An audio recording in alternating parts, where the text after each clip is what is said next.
Welcome to another edition of Success Talk. This is Dr. Herbert Harris, and we have a very special guest today.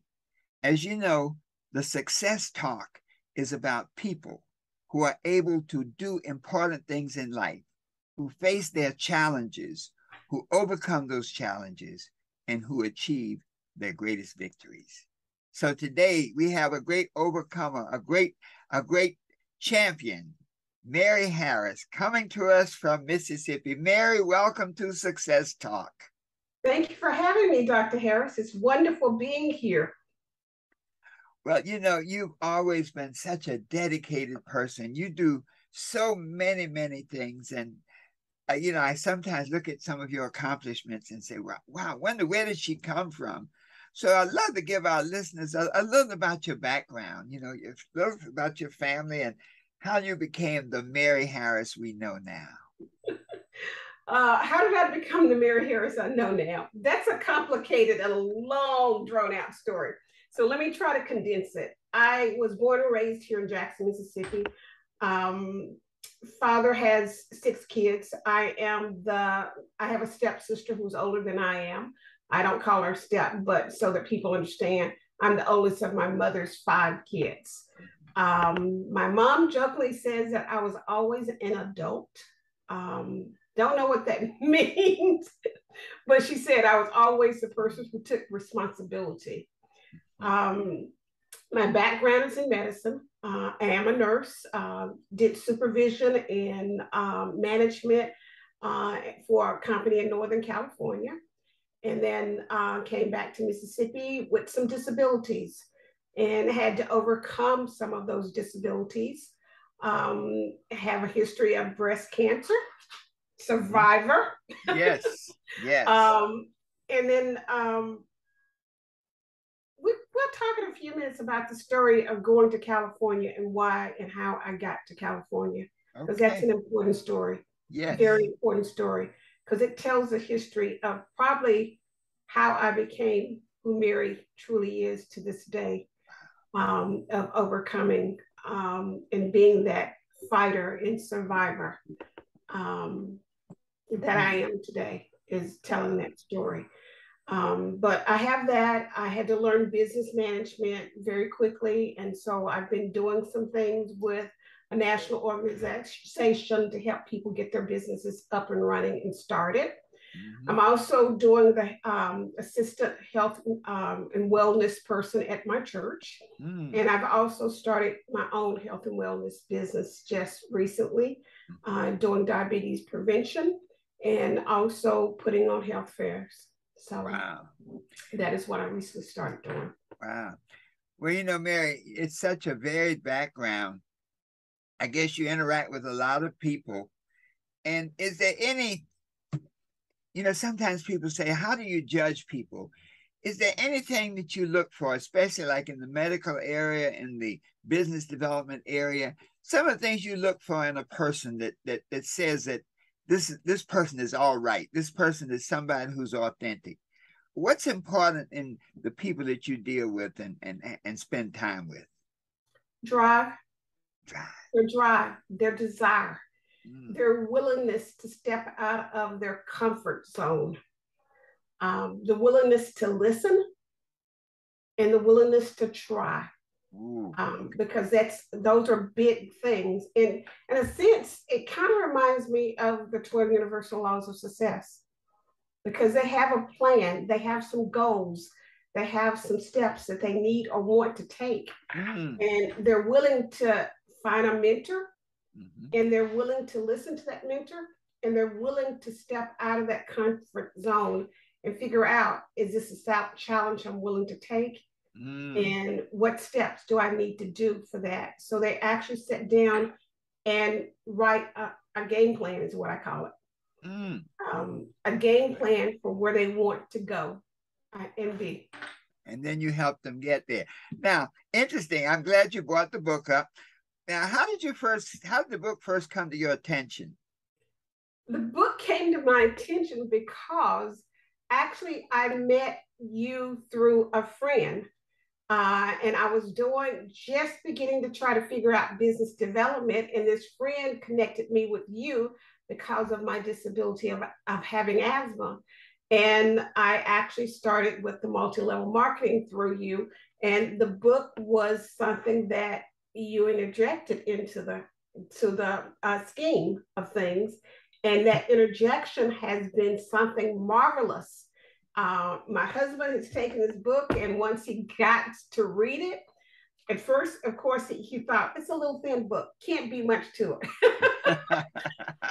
And then he read a couple pages, and he's one of those persons who starts from the back of the book, reads the last chapter, and then he'll read the first chapter, and then it was like, oh, there's enough content here. There's something about this book. And then when he finally started reading it, now he's teaching it to our grandkids and our kids. Wow. They're adult kids, but he's trying to get started with family and friends because he sees, and I understand too, the 12 universal laws of success.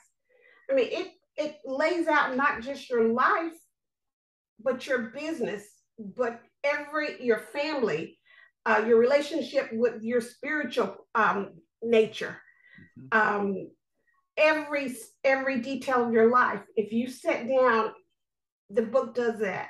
To me, every time I read it, I find something a little different that I want to learn a little bit more about. Wow. Do you have a favorite chapter? My favorite chapter is on vision. Oh, okay. Okay. Mm-hmm. And having that vision of knowing where you want to go and then putting that plan of action in the steps. I also like just the introduction, because believe it or not, the introduction has a whole lot of information in there, talking about the subconscious, the mind, the conscious, subconscious, and superconscious. I love that. I love that programming of my brain. Yes. Wow. So that's important to me. Wow. Well, you know, Mary, when I was writing the book, so much of it, you know, I'll read sections sometime and I'll say, I don't remember writing that. And to think that one of the lessons that I learned was do what you can do. In other words, when I was writing the 12 universal laws of success, there were a number of times that I really was not sure of myself. And the Spirit told me, do what you can do. So my commitment to the book was from 9 o'clock to 1 o'clock, Monday through Friday, I would write. Now you say, well, how can you dictate that you'll write those 4 hours? Well, you may not put pen to paper, but you do have control over your time, your body. So from 9 o'clock to 1 p.m., my commitment was to sit there at that desk and write. If nothing came, I did not leave. And what I found was that the first few days, you know, I almost felt like a well running dry. But once I really sat there, put in the time, it started to come. And so, like the section on the conscious, the subconscious, and the superconscious mind, it was coming to me, and it came literally just like it is in the book. I was writing furiously, and I was talking. You know, when I write, I talk. And it's like I'm talking to God, and I'm like, yeah, I'm talking to this.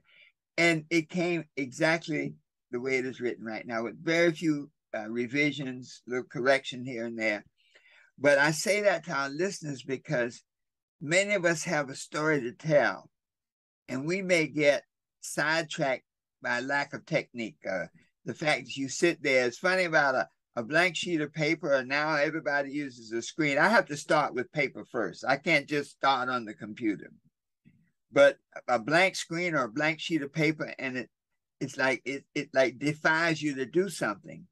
But if you prime the pump, if you say, I will sit here until it comes. You know, the Bible says, seek and you shall find, but it doesn't tell you how long. Right. And so I thank you for the book, for the comments and the use of it and your family. But I just added that so much of it came because I was obedient and committed what I had control of, which was my time. And as you're talking about commitment and control, you brought back to mind to me, like I said earlier, I was going to tell you why I got to California and how I got to California and how it shifted my life. Mm-hmm. I had no plans to ever leave the state of Mississippi. And if I did, it was to travel, to see, and to come back and to live here. My son, at the age of 7.5, almost 8 years old, was diagnosed with a rare kidney disease at that particular time. Mm-hmm. Doctors here could not do anything for him. And one of the doctors said to me, beg, borrow, steal, do whatever you need to do to give your son his dying wish. And he wanted to go see his aunt in California. We drove across country in a Granada. You know those old cars, Ford Granada? Yes. I think they still make them. They don't exist anymore. No. That being hot, went across country. Baked half the way there, but got there, and my sister-in-law, and this is another act of God, and God seems to just keep moving me along the pathway. My sister-in-law invited a guest over, and he was a dentist, and he was sitting there, and he was questioning me about my son in front of my son, and I didn't like that. In fact, I wanted to slug the man. Mm. But what he ended up doing was putting my son into a program at Stanford, and they were able to give him some medical help. That kind of steered me to have to stay in the state of California. And I could remember not wanting to cross the picket line. And to me, that was one of my first major challenges, was making that decision whether to cross or not. Mm-hmm. And I sat down and said, I'm going to stick with this. I'm going to stay with finding me something to do, even if it means I have to do something I don't want to do. Mm-hmm. I have to do it for my family. Mm-hmm. And so I ended up getting that job in California with the best company that there was. And that made some other changes in me because I didn't expect that, and instantly being put into a leadership role when I got there, which was something I didn't expect either. So it's always been that growth process. And part of that growth process for me is learning to read. Mm-hmm. When I say read, being dedicated to the reading process. Mm-hmm. But overcoming the challenge of having a child that you think is going to leave any second, and being afraid every time he would be around anybody sick, that this was it for him. Yes. There was always that constant protection mode, but also that constant, I've got to make sure I'm providing everything I can for my family and for him. I realized as we were going through that process of dealing with him, I thought I was stagnant, but I wasn't, because like you say, God opens doors. He opened the door, like I said, for leadership. And as I moved into the leadership role, they noticed, because they said, you seem to just take on tasks. You seem to know everybody's job. And that was important for me, because no matter where I worked, I always knew everybody in the department. I knew a little bit about what they did and how they did it. Enough that if that person was not there, I could run and take over and cover for them. So that's part of me dealing with challenges, developing divorce, going through a divorce, moving to another location again, and one challenge after another challenge. But God has always opened the door for me, probably because I was always listening and trying to grow, and had that faith and that belief and the plan. I did, even at age 19, put a plan of action. Yeah, a plan of action. You know, Mary, I was going to ask you that. Well, one thing, that idea, in the military, they train what you call 4 deep, so that you know how to do the jobs of 4 people, so that if somebody gets killed or hurt or injured, the mission can continue. Now, it's interesting, you know, that did you ever study leadership officially, or was it something that just came natural to you? I never studied leadership officially. It came natural to me, and I can't say it really came natural to me, because I don't really feel like I'm a leader now. I feel like I'm just a regular person. Even the roles that I currently play and have played. Um, I just think I just feel like certain things are instinctive, and I really feel like when you read, when you grow your mind, it grows, whether you are expecting it to grow or not. Right. And it's putting the good things in your mind and not just, you know, as my girlfriend used to call the Harlequin romances and some of the other books she would be reading. This is just some good trash I'm reading. Good trash. She would call it, and she would be looking at me. She said, yeah. I'm enjoying this good trash. What are you reading? Yeah, good trash. Yeah. Well, you know, it's interesting. Sometimes as a child, skills will develop in that early environment. You know, I think if you look back on your life, that Mary, can we pause 1 second? Let me just pause 1 minute. Let me just pause. Yes, Mary, I wanted to get back and, you know, the question, sometimes as a child, you develop certain skills as a child that when you grow up, it really gives you a foundation for doing things. So as a child, were you a leader as a child? Were you that kind of child that sort of took it upon themselves to do what had to be done? I was. As a child, what I did was, my mother was sickly all the time. And the fact that she was sick all the time meant that somebody had to step up. By the time I was in the 6th grade, I was forging my mother's signature. I hate to say that, but I was. I was forging her signature to pay bills in the house. So it was my responsibility to take over paying the bills. I did the math because I could add and subtract really good. I did the math. I would cook dinner. I was always given responsibilities for me to do as the oldest. It was expected. It wasn't something that you could just control and say, I'm not worried about it. It was an expectation that you had to do it. And I took it on. My sister and brothers, you know, my sister still can't cook to this day. She still can't do the cleaning and any of the stuff I taught. Now, Mary, I can hear I Love Lucy. Okay, hold on. Let me go turn it off. Okay.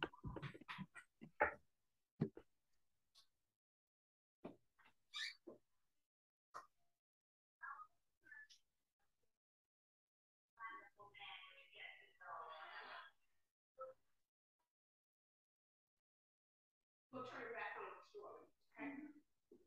Okay.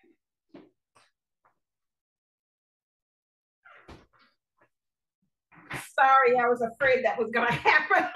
And well, you know, all of a sudden it came up. Yeah. Right. And earphones today, for some reason, wouldn't connect. And I'm like, I don't know why they wouldn't connect. Because normally they cut out the sound, so it's not ever heard. Yeah. Well, you may have to change on the audio part what the input is. You know, on the bottom of the screen where it says where you have mic.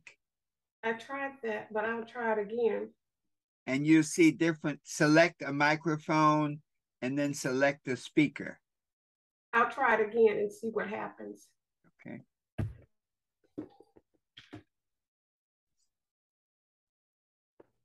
See if we can hear us talk.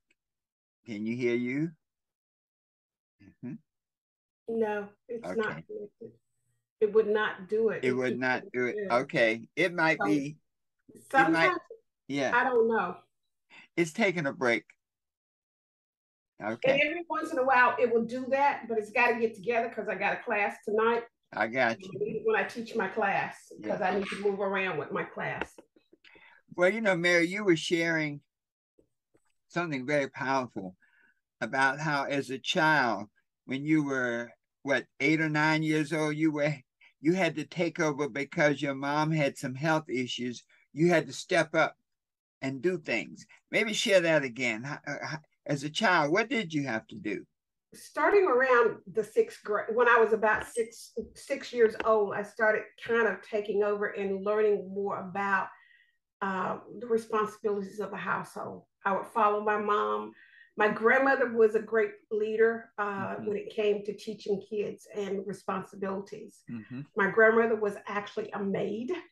So she would go in, she would clean white people's houses, and I would go with her, and she would teach and train me different things. She's an interesting person because she never learned to read. She could just barely write her name, but you didn't know she didn't know how to read. I didn't realize she didn't know how to read till I was about the 11th grade, because she would say, "What does it sound like? Sound it out." And then she would think of a word that she knew her family would use, and she would tell us that's what it was when we were reading. Wow. But by the time I was in the 6th grade, my mother was still staying sick all the time. And I learned to forge her signature. And so I would add and subtract, and I would pay the household bills. Along with paying the household bills, I would cook the meal and cook the dinner and serve it. And it was expected of me as I continued to grow and to get older that I was in charge of the house in a sense. During my mother's illness, and then when my mother got better, she saw that I could do all of these things. And so she left them with me. And they were my responsibility, even to the point that when my father opened up his business when I was about 13 years old, I was his accountant. Wow. So I did his little bookkeeping and accounting for the first couple of years until his business really took off and I needed to concentrate more on school. But that was kind of the steering point, and being able to tell my sisters and brothers, this is what was expected, this is what we need to do, and being fully responsible, and as my mom says, reliable. Right. But Mary, I wanted to focus on that for a moment because today, and I think maybe as parents, we don't want our kids to suffer. We want our kids to have stuff that we didn't have, and that's important. But those lessons that you got when you were 8, 9, 10, 11, 12, 13 years old, those are life lessons that if you didn't get them then, many young people today don't get them. And when you get to be an adult, you have no clue how to do very, very basic things. And so that leadership capacity that you were able to demonstrate, as an adult, did you say when you stepped up into the medical arena in California, you already had a lot of practice on a very fundamental level. And as parents, I think we need to pay attention to that because we may be doing our children a disservice by not taking the time. So in your situation, your mother she wasn't in a position to say, sit down and say, Mary, this is how you do this. This is how you do that. You were in a position to say, hey, this is what's got to be done. Exactly. and let me do it. Now Exactly. that's powerful. Yeah. Yeah. Because if we wanted to eat, you had to figure out, somebody's got to figure out how to cook this meal. Otherwise, we're not going to have anything to eat this afternoon because grandmama's at work until 5:30 and everybody gets out of school and we need some food. So it was getting out of school, making sure my brothers and sisters did their homework, helping them with the homework, and then putting something, if nothing else, in the oven or on the pot. Because there was a lot of beans and cornbread and greens, those kinds of things that we had as a kid. Because, back in the day, we cooked. You didn't go to fast food restaurants. No. But, Mary, that's something, that's a lesson for parents. Because those early years are really where you learn how to do stuff. And then when you get to be 18, 19, 20, if your parents have not taken that time, if circumstances did not dictate that you had to step up, it's very possible, in the book, we talk about that first stage of life, those first 20 or 25 years, where you learn how to do things. Because of your circumstances, you learn how to lead, you learn how to take charge, you learn how to balance the books, how to do the numbers, you learn how to delegate. So I could see how you could roll right into a leadership role where people had to study with Earl Nightingale and what's the thing? What's that course? How to win friends and influence people? Yes. Yeah, the leadership courses. You got it very naturally, and that's really, I take my hat off to you because it prepared you for this moment.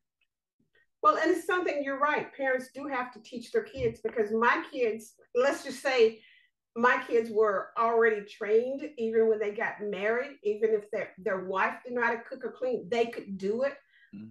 So well that Michael laughs because our youngest son went to the military, and he was like, he's already trained.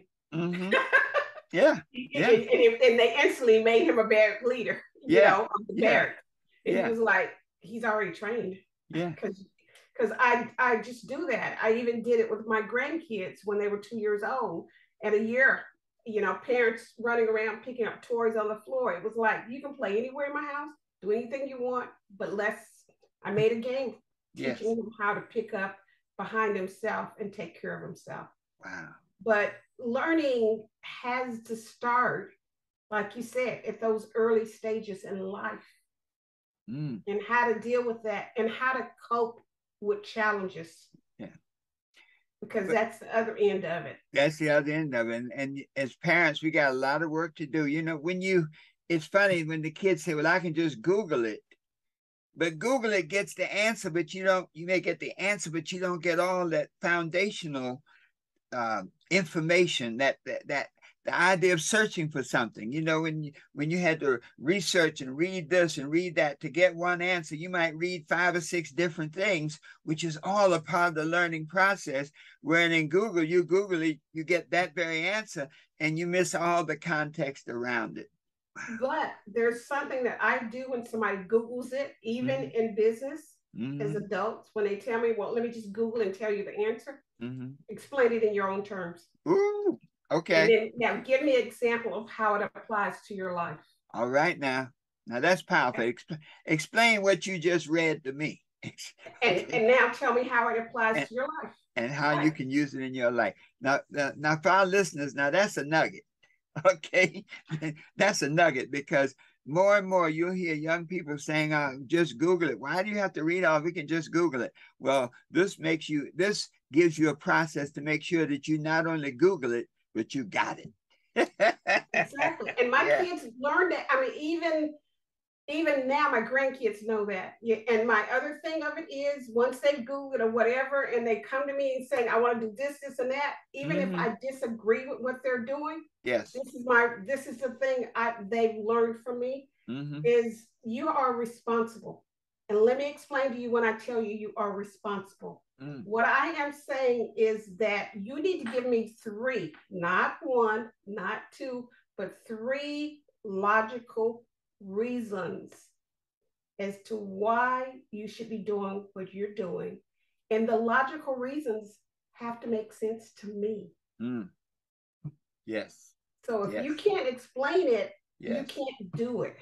Yes. And even if I disagree with you driving across country at 16 by yourself, if you give me 3 logical reasons that make sense to me, I'm probably going to say, yeah, you can do it, with the understanding you are responsible for anything that happens. Yes.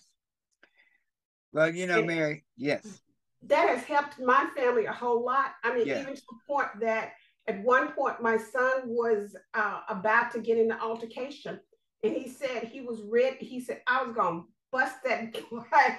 I was just going to beat him down. He said, my fist went up, and he said, I could hear you saying when I called and they arrested me, you're saying, did you think about what you were doing? Yeah. Did it make sense for you to do it? Tell me, why is a logical reason? What logical reason should I have to get you out of jail? Yes. And he said that went in his brain instantly, because it was so programmed. He said, my fist went up and my fist went down. And I looked at the guy and said, you ain't worth it. That's it.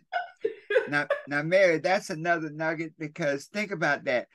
The children who don't have those words in their ears, the children who don't have somebody tell them, look at the consequences, is it worth this? You need to evaluate it. When they don't have those kind of tools, so often children raising children, the parents don't have the tools to give to the children. And so you get 2nd and 3rd generations of young people who don't know how to handle things, who are impetuous, who who, well, we see it on the news now. I mean, kids going around killing people. So, right. Ooh. Now, Mary, you've had a lot of challenges. But if I said, what was your greatest challenge or your greatest two challenges, what would they be? My greatest two challenges, I think, were California, being alone with not having any family members, not having any support, working two, sometimes three jobs a week. And at that point, being poor enough to say my kids didn't realize how severe we were because of medical bills, that I would live on a soda and tab, those little cheese nabs. Mm-hmm. And my kids would have everything they needed, never knew. Mm-hmm. That was a challenge. And then the challenge of having to go through a divorce and raise the two boys and be responsible. My second challenge was breast cancer. Breast cancer. And I've gone through a lot of challenges, even to the challenge of dealing with my son getting to be an adult, and he's 44 now. Mm-hmm. Him going through a kidney transplant, almost dying, and seeing him almost dying numerous times, and having that faith and belief that he would survive, and going through that process of being alone sometimes and not having anybody to talk to. The biggest, it's interesting because, as I'm looking and thinking about my challenges, I don't think I would have made it through if I hadn't had the background that I had, and if I hadn't instilled knowledge into my brain, that it's possible. And then you do have, and you mentioned this sometimes when you're doing our Saturday, your Saturday talks, and you mentioned it when you're talking about the 12 universal laws of success, having that group of people behind you that know you well enough to tell you, keep going. Hang in there. Don't give up. Mm-hmm. Even when you think you're about to give up. And I've been there several times. It's like, I can't move. I can't give up. I'm ready to give up. I can't keep going. And I was that way with breast cancer because it was like they did my bilateral mastectomies October 3rd. I know the day. I know the hour. Mm-hmm. Waking up feeling like, what is something I'm missing? I'm not a whole person anymore. My body parts are gone. I'm not a female. What am I? Who am I? Feeling a little discombobulated about it all. And trying to stay awake because I had a room full of visitors coming in and out and trying to pretend that I was happy. And then to come in the next morning, because they usually keep you 24 hours now, and then you're gone back home. To come in the next morning for them to say, she's been bleeding. We've got to take her back to the OR. Ooh. And when I woke up that second time, it was even more of discombobulation to the point of, as a nurse, even though you mentally know what's going on, physically, I couldn't handle it. And physically, I got to that point of, I really don't care. And I was at that point of, I really don't care. Didn't care to eat, didn't care to move. I was like, I've gone through the surgery twice. I've raised my kids. My son is old enough that God has blessed me, because when I had asthma so severe that I had to crawl the floor to go to the bathroom, I prayed during that time period, God, let me see my son become an adult. He let me see that. So I was laying there saying, I've seen all the things that I asked God to let me see. But there was something, Mary. There was something, when we get that moment where you're really, I guess, ready to throw in the towel and just run out of options. There's something that breaks through. What is that thing? That is faith. Ooh. That is faith. And God, that faith that God, if you can call him the universe if you want to, I call him God. Okay. Yes. Yes. My God sent somebody into my room, and the person looked at me and said, "You're always so active. You're always moving. You're not doing anything." And then the nurse came by and she said, "You're not acting like a nurse." Wow. And when she said that, it hit me. It was like, I know I'm not a nurse right now. I'm a patient. But as a patient, I have the mentality to know that there's certain things I'm supposed to be doing. And it was her saying those words, yes, that actually made me get up. And once I got up out of the bed, I have said, God, as long as you let me see the sunrise, I know you're not done with me yet. So even if I am feeling like I can't handle anything else, when I open that window, even if it's a rainy, cloudy day, it's still daylight. I'm seeing the daylight. So that means I have something I need to do. And I do my to-do tasks the night before so I can be thankful for all the things I've accomplished. And I pray for all the things I need to accomplish the next day. And if I can't do it that day, that first thing that morning, it's like I gotta say my thank yous and figure out what I need to do today and pray and get up and get to work. There's no pity party. Yes. And when we stop and do pity parties for ourselves, we hinder ourselves, but we also hinder our family members. We hinder our friends. We hinder our relationships. Yes. So it's always the thought that you can handle. And the word even says you can handle all things through Christ who strengthens you. Woo, yes. Yes. So we just have to remember, and I tell people now, even when I'm teaching my diabetes class and I get somebody who's down and out, whose are you? Remember whose you are, who you belong to, and remember you can do anything you put your mind to. But it's got to be you putting your mind to it, not me telling you to do it. Yes. Yes. Wow. Mary. I think you healed a lot of people today.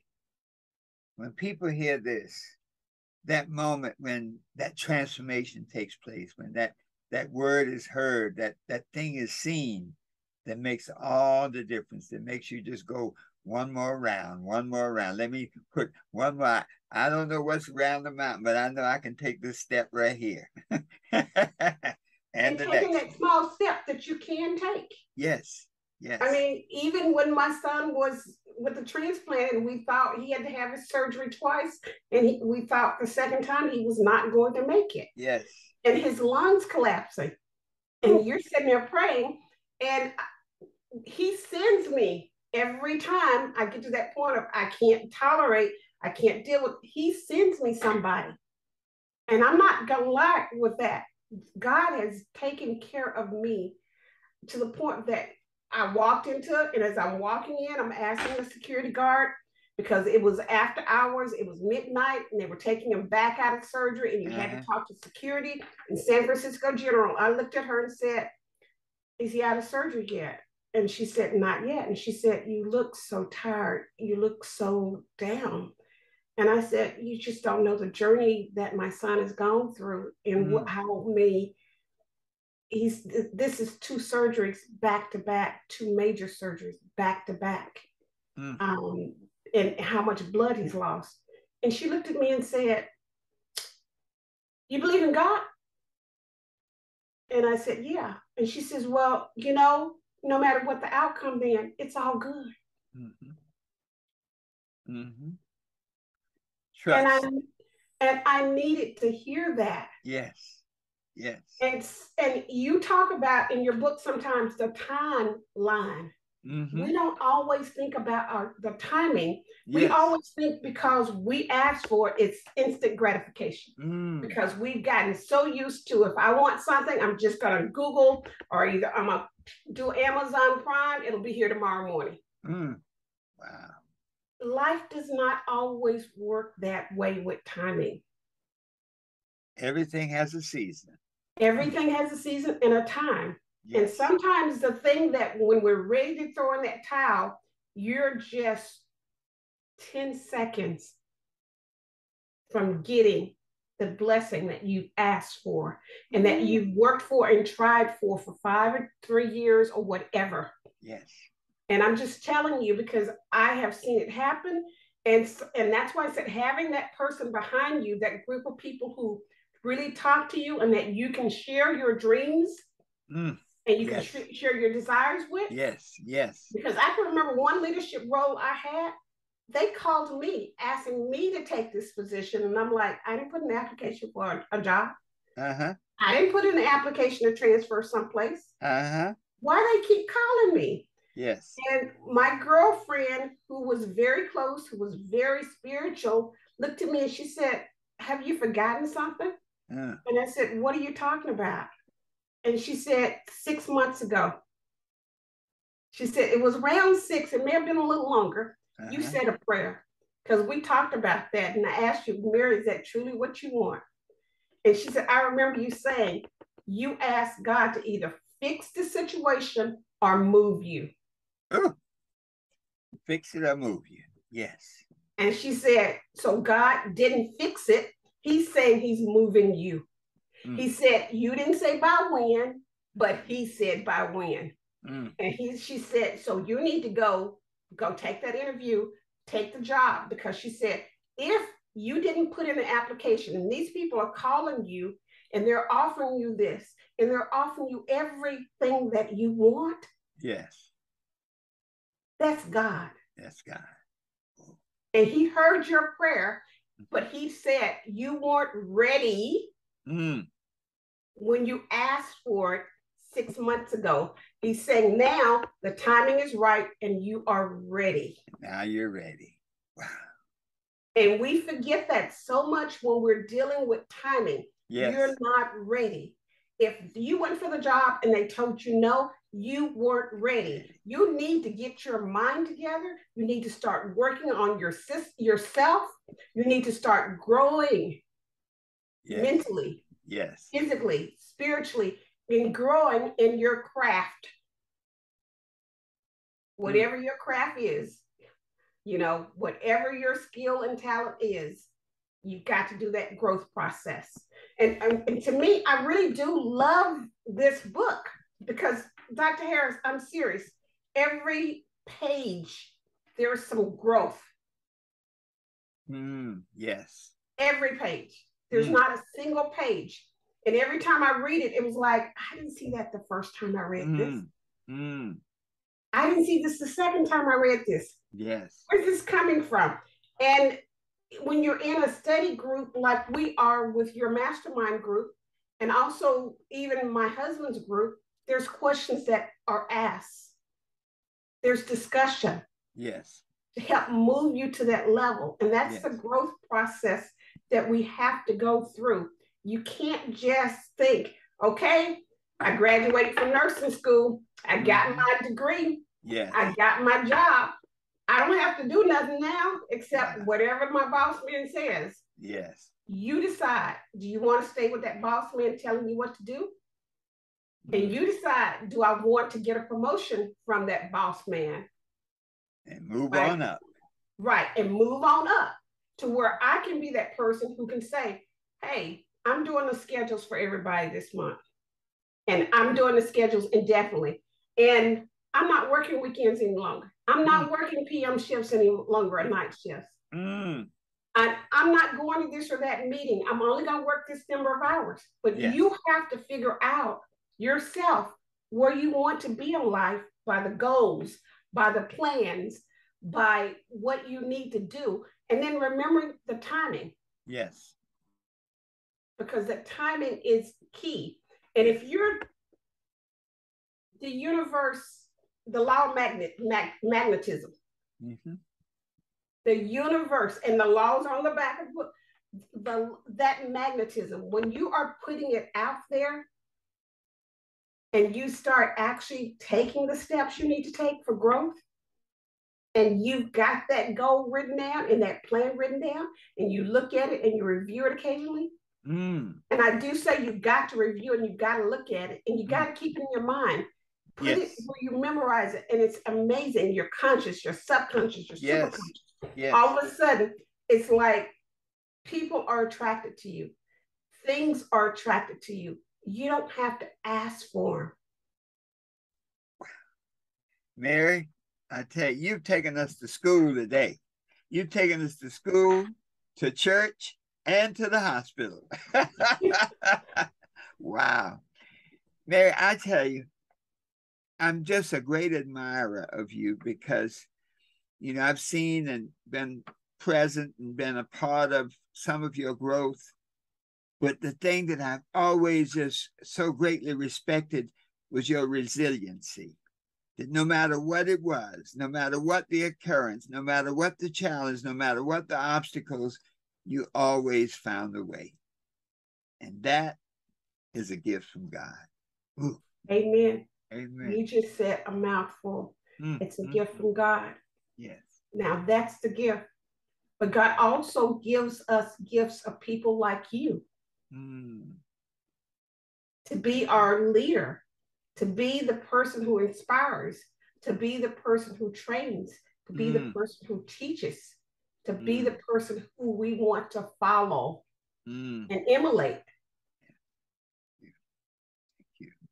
So you are the inspiration for me. Mary, I sure thank you. I tell you, I'm honored to be there, honored to be an inspiration, honored to be a friend. And as we wrap up now, I tell you, this was not an interview. This was an experience. This was a learning lesson. I think so many nuggets were dropped today. Is there any other, final piece that you'd like to share with our audience? Because you have truly fed us. Okay. Is there any piece of dessert, or do you think we're good? Your dessert is what you just said, learning lesson.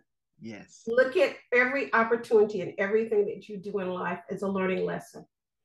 If I didn't do something well, what can I learn from that?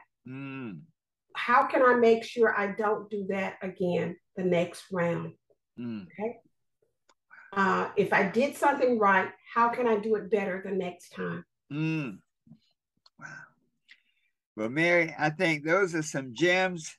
I want to thank you on behalf of everybody. So many people have been watching the Success Talk. I look at some of our YouTube videos and the numbers just keep going up and up and up. And I think that what is happening is that people are hearing a part of themselves in what you say.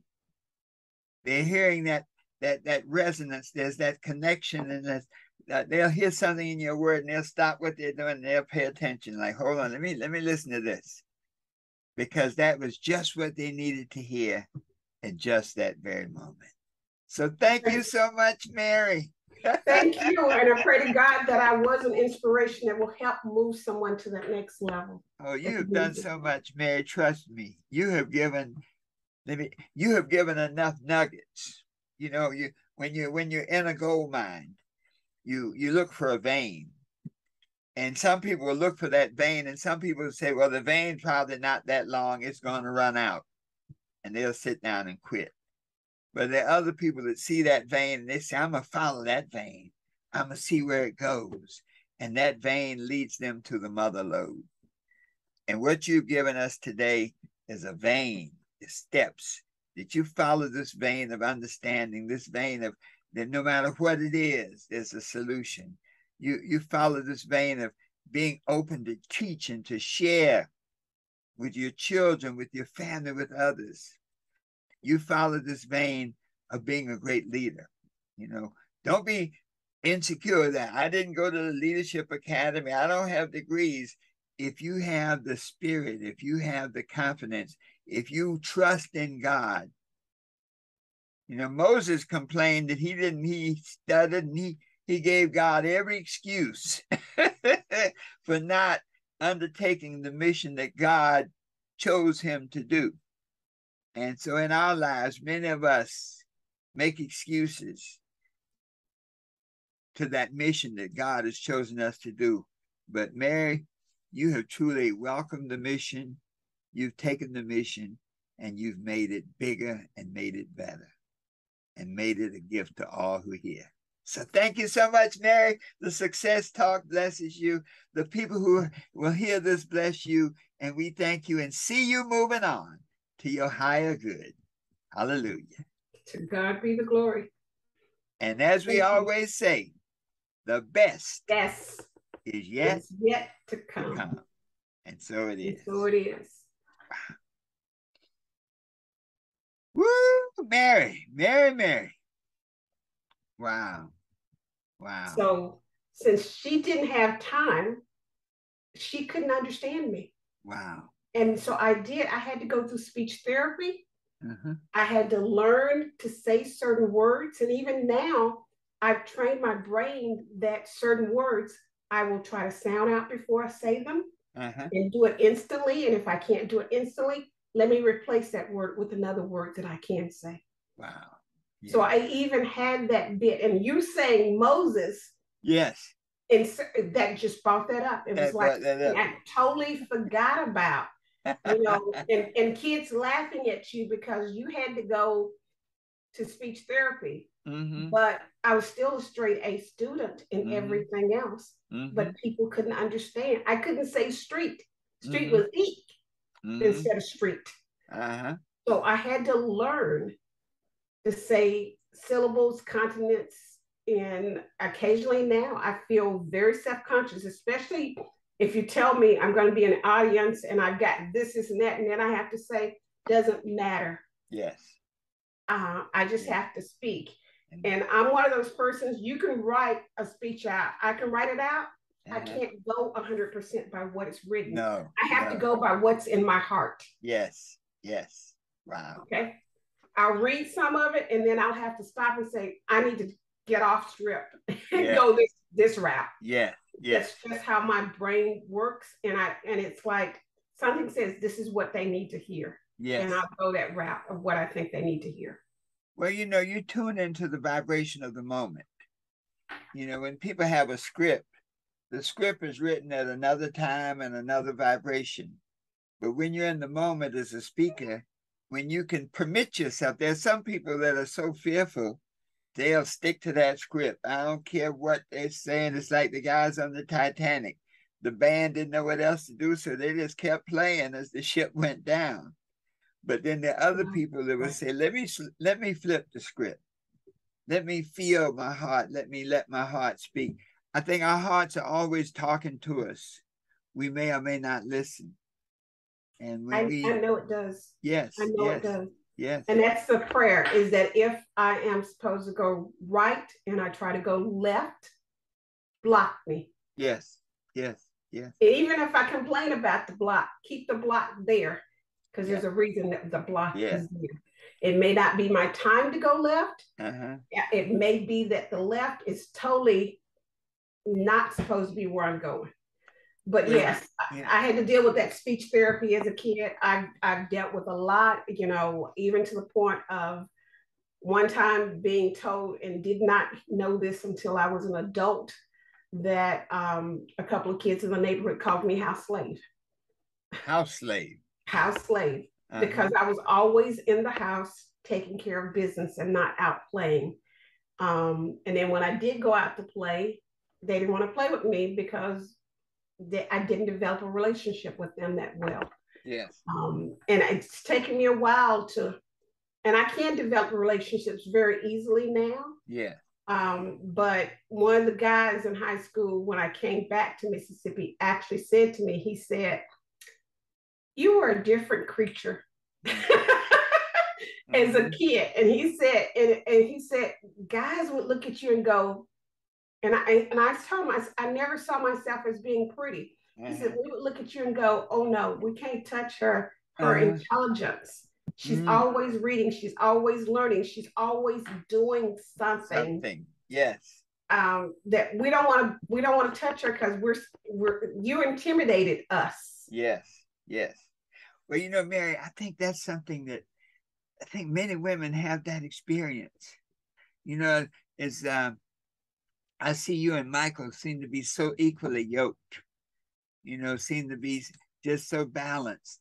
but there's so many times, especially a professional woman, a woman who's become a nurse and has a profession, that so often they will be in a relationship, in a marriage, that the yoke is not equal. They may be in a relationship. I know my mom was married to my dad. My mother was a teacher with a bachelor's degree, a master's degree, and work on her doctorate.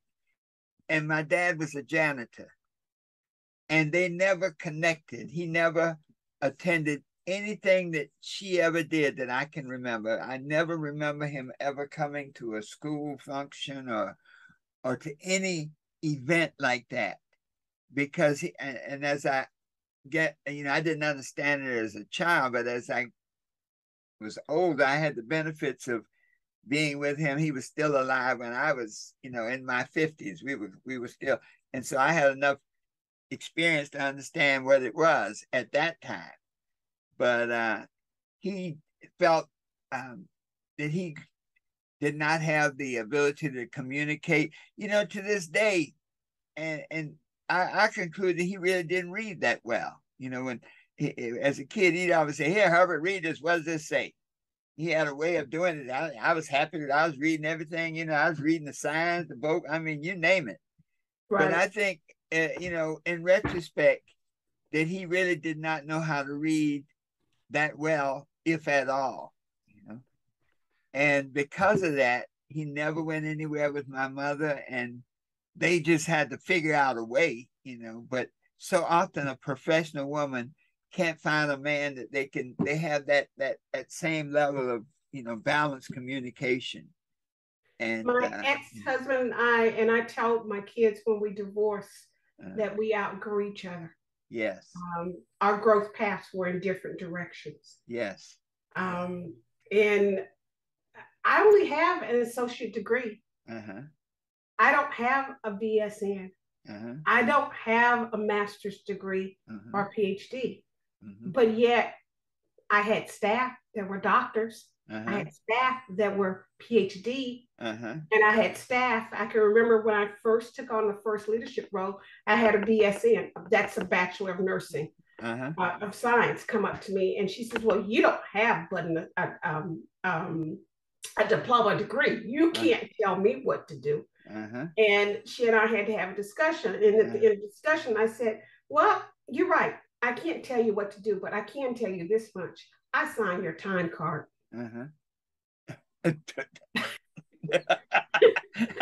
Do we really need to continue this discussion? Yeah.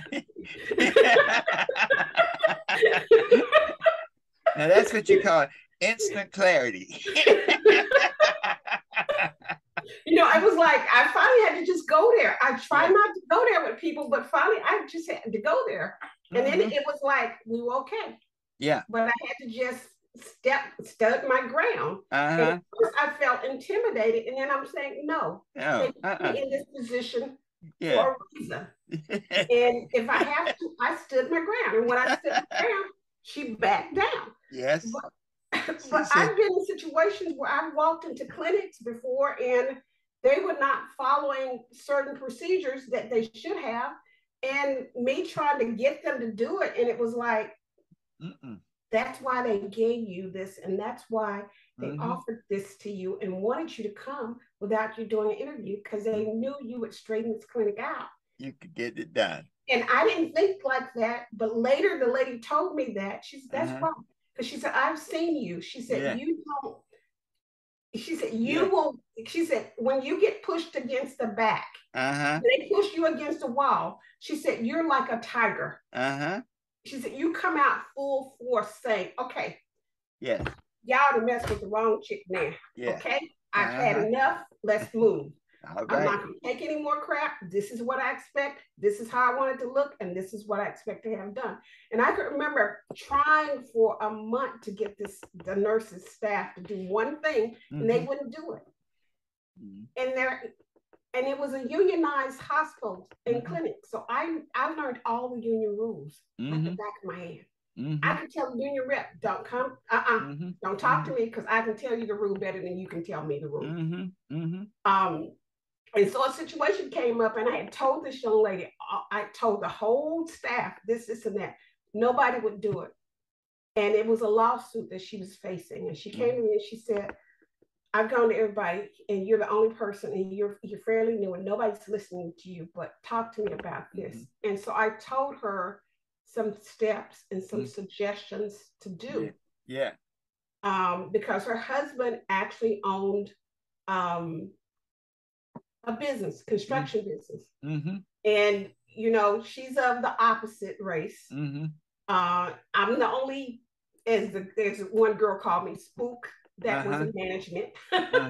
Yeah. It didn't bother me. And I just said, you know, I don't care what you call me. I'm still the one that's going to sign the time card. So call me whatever you want to call, as long as you do what I asked you to do. Right. Okay? Yeah. So she came to me and she had that issue going on. And when we finished talking, I gave her some steps. She went back. She did those steps. And she came back and she was my champion. From then on, wow. I would say, okay, I need you guys to do this. And she said, y'all better listen to Mary. All right. Everybody better do what she says. All right. Because she knows enough of the legalities. Yes. To keep us out of trouble. Exactly. Yeah. Exactly. Wow. Yeah. But it took me having that champion, and then she became like everything and anything I said, she was, you know, she was there. Beautiful. Wow.